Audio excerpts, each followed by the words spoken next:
Alright, so many of you guys might actually struggle with feeling, limited or feeling kind of stuck to just one thing, and that's because that is what you're good at and what you are known for, which is okay for a while until you want to actually break out of that box and you don't know how to actually break out of it. And I was kind of in the same position when I put myself into a box as just a designer, not more, not less. And when I did that, I ended up, actually hating design more and more, especially when, you put even more of a label on it. And you might be asking me, how do I stop this? I'm going to tell you one thing that you need to realize, and it's stop putting a label on yourself. Do things you actually like and enjoy to do.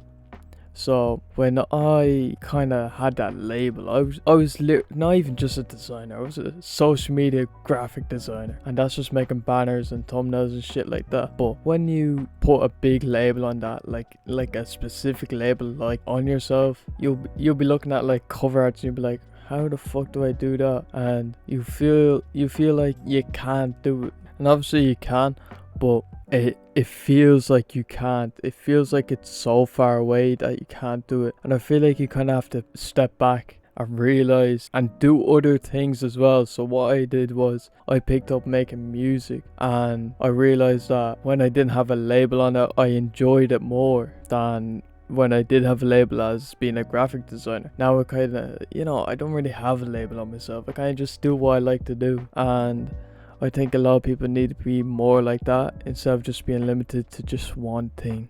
So say you make cover arts, do some cover arts, do some clothing, do logos. Like, I know a lot of people do that, but a lot of people don't. I don't even do that. I need to start doing. Also, step out of your comfort zone and do things that aren't inherently, design related. So like producing music or even making music.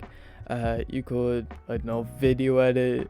There's so much shit you could do that, will help you step outside of your box. I feel like everyone tries to, succeed in just one area, but succeeding in many areas or getting good in many areas will benefit you way more than just having one thing. Obviously, you should have kind of like a balance, and whichever one you like more, or whichever one you see the most potential in, put more of your energy into that one. But at the end of the day, don't limit yourself to just one thing, bro. You'll create better, you'll be more fulfilled, and just be more creative.